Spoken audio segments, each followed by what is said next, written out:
So I've been thinking about what makes a good democratic country, and I've been researching this topic for a while, and I wanted to talk about my findings. So in here, democraticmatrix.com, you can see that Denmark, Norway, Finland are the top three democracies with a total value index of a point very close to 1. And you can also find Sweden, Germany, Switzerland, Netherlands, and many other countries here.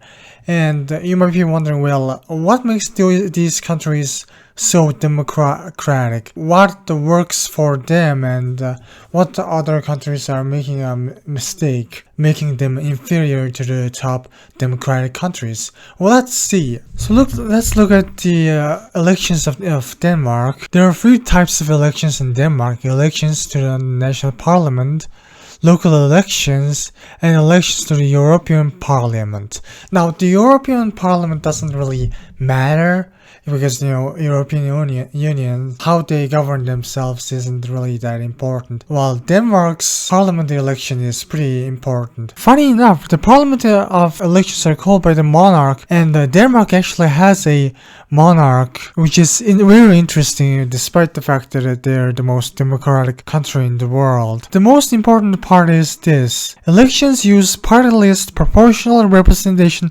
system. All Danish citizens living in the Kingdom of Denmark and at least 18 years of age are eligible to vote in parliamentary elections, and long-time residents may vote in local elections. For example, let's look at their latest general election. Since they're using proportional votes, you can see that their parties and their seat allocations are very diverse. The Social Democrats are the most popular with 50 seats. And I think that's also great too, because I myself consider myself to be a Social Democrat. It's great that the Danish parliament has a lot of Social Democrats. But more than that, I think it's just that simple diversity is pretty impressive. 50 seats, 23, 16, 15, 14, 14, 10, 9, 7, 6, 6, 5. The last 3 have 0 seats. And you might be wondering, well, what has caused this kind of diversity? And it's very simple. Their country and their parliament is so diverse thanks to simply this: party list proportional representation. Now let's see what this is all about. Party list proportional representation is a system of proportional representation based on pre-registered political parties, with each party being allocated a certain number of seats roughly proportional to their share of their vote. In these systems, parties provide a list of candidates to be elected, or candidates may declare their affiliation of a political party. In some open list systems, seats are distributed by election authorities to each party in proportion to the number of votes the party received.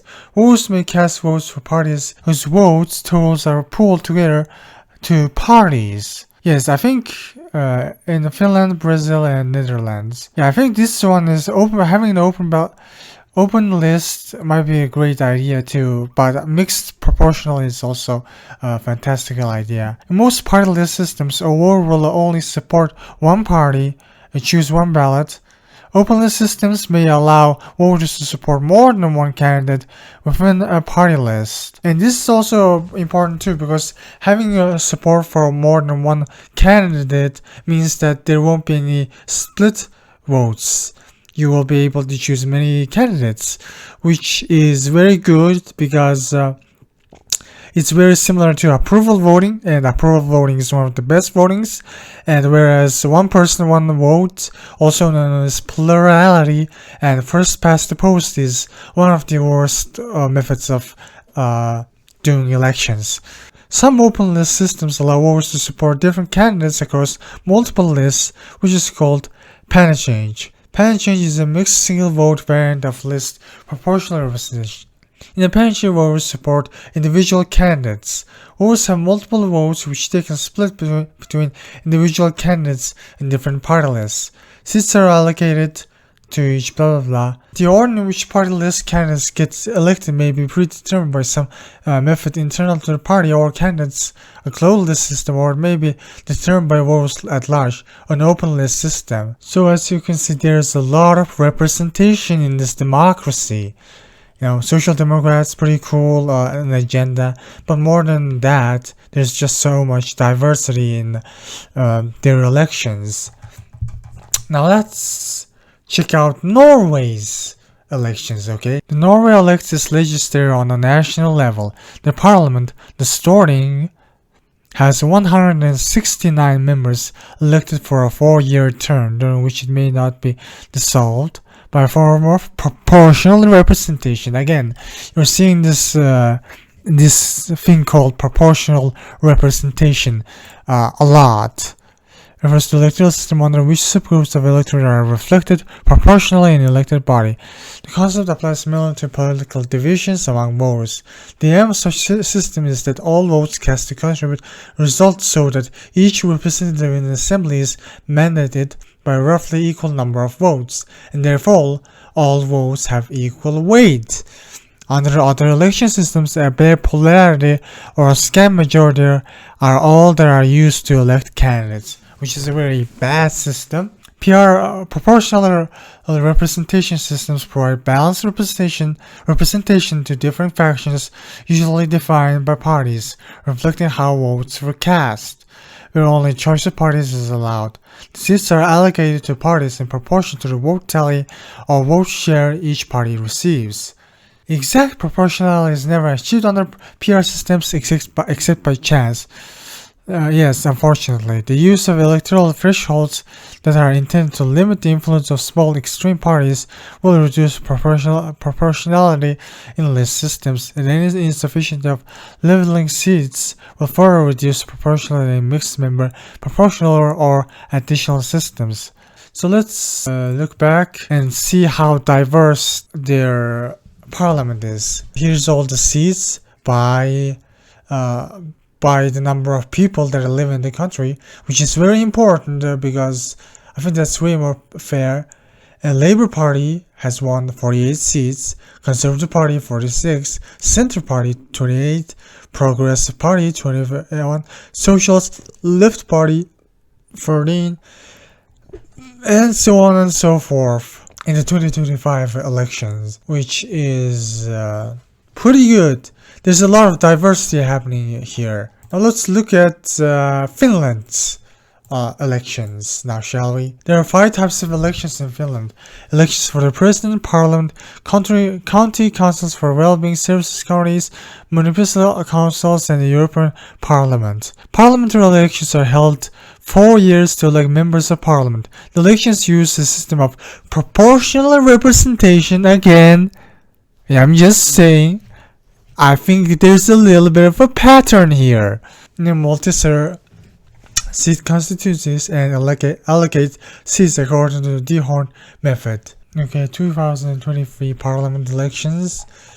Okay, let's look at the seats. Okay, these are the seats that are available. It's the pre-election composition. Again, very diverse. Social Democratic Party of Finland for 40 seats, Centre Party 41, Green League 20, Left Alliance 16, Swedish People's Party of Finland 10, and of course some opposition parties. And well, but more importantly, I think this is the party list. 48 seats of 17% of all seats, 49 seats of Finns, SDP 40 seats, Centre one is 41, Green 20 seats, Left Alliance 16 seats, and RKP 9, KD 5, and ILIC 1. Again, pretty diverse. There were 48 and 49 seated parties, but there are only like 17% and 17.5%, and this is 70.7%. So yeah, the Social Democratic Party, as you can see here, 40. Yeah, I mean this is the pre-election composition, but after the election, this is what has happened, and it's pretty diverse, as you can see. thanks to proportional representation. Now let's look at Sweden's. Sweden is a very interesting country with a very interesting election system. Elections in Sweden are held once every 4 years. At the highest level, all 449 members of Riksdag, the national parliament of Sweden, are elected in general elections.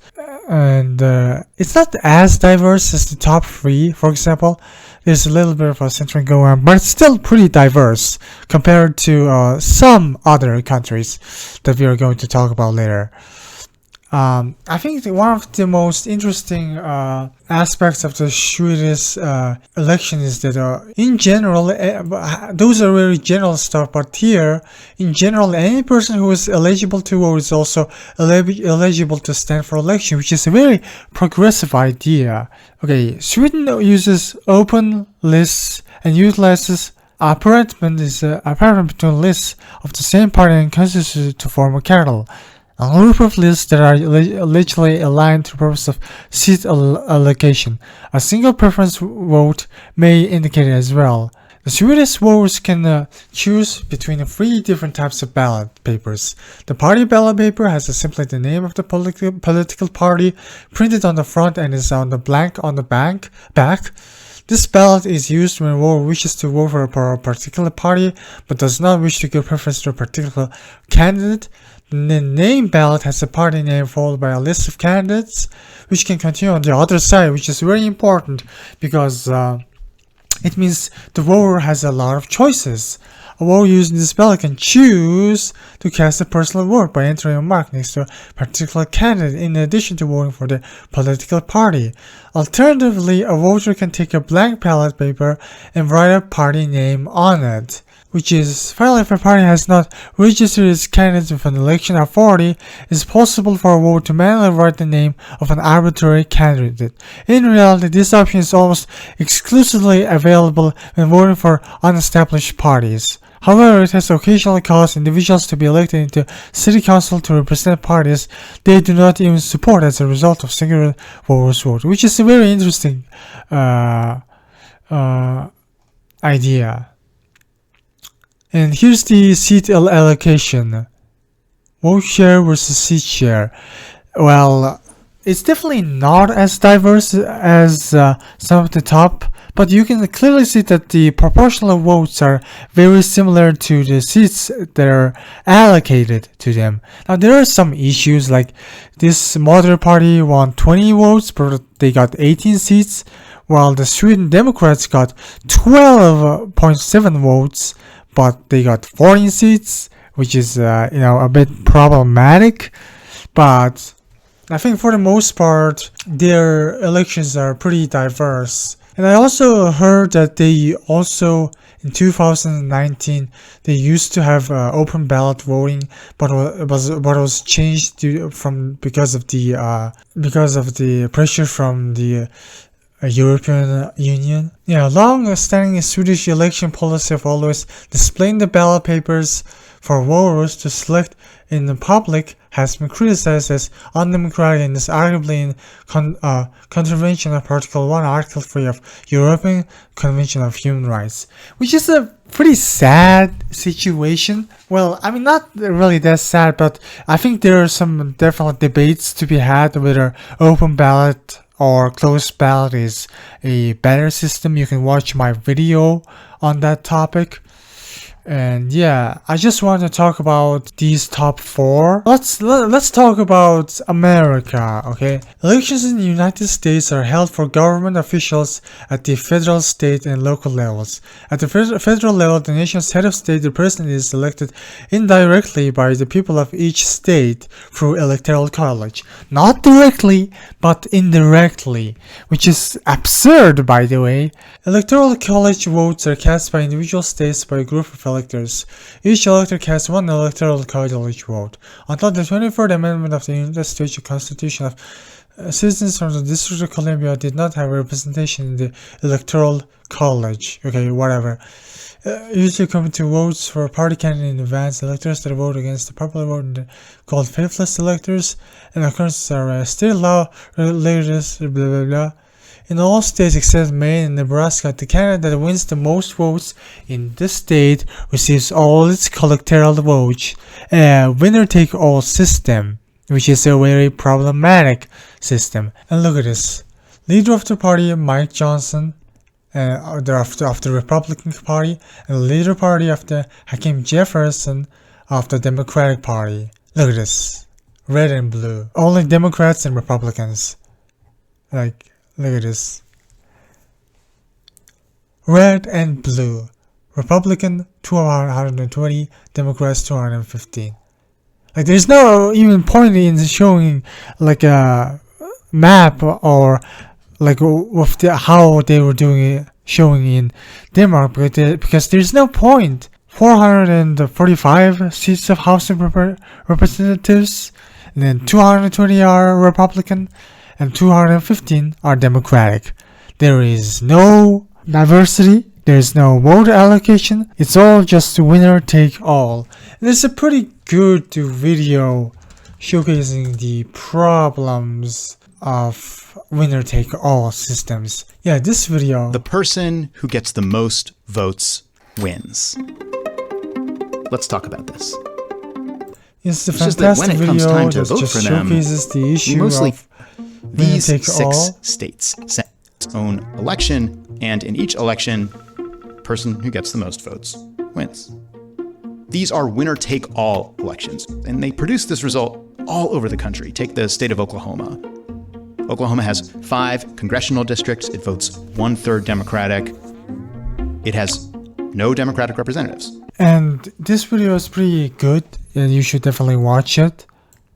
And this kind of explains the problems of winner-take-all systems. And it's pretty problematic. Winner-take-all or majoritarian systems are pretty problematic. Winner-take-all electoral system is one where voting bloc can win all seats in the legislature or an electoral district, denying representation to any political minorities. Such systems are used in many major democracies.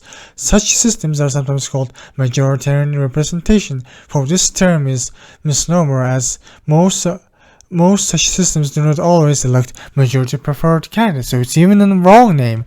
It's just winner take all is kind of the right name. And do not always produce winners who receive majority of votes cast in the district, and they allow parties to take majority of seats in the chamber with just a minority of votes.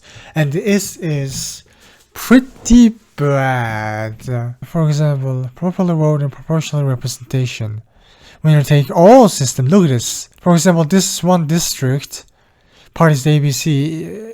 For example, if there's 100 seats in one country, and if you consider your entire country to be one district, then if you allocate all the seats with proportional voting, it will look something like this. But if you use winner take all, then it looks like something like this, which is absurd. So yeah, as you can see, there's a lot of problems with winner take all, and you should definitely stop using that. Now, some may be thinking, wait, is there any better system than proportional representation?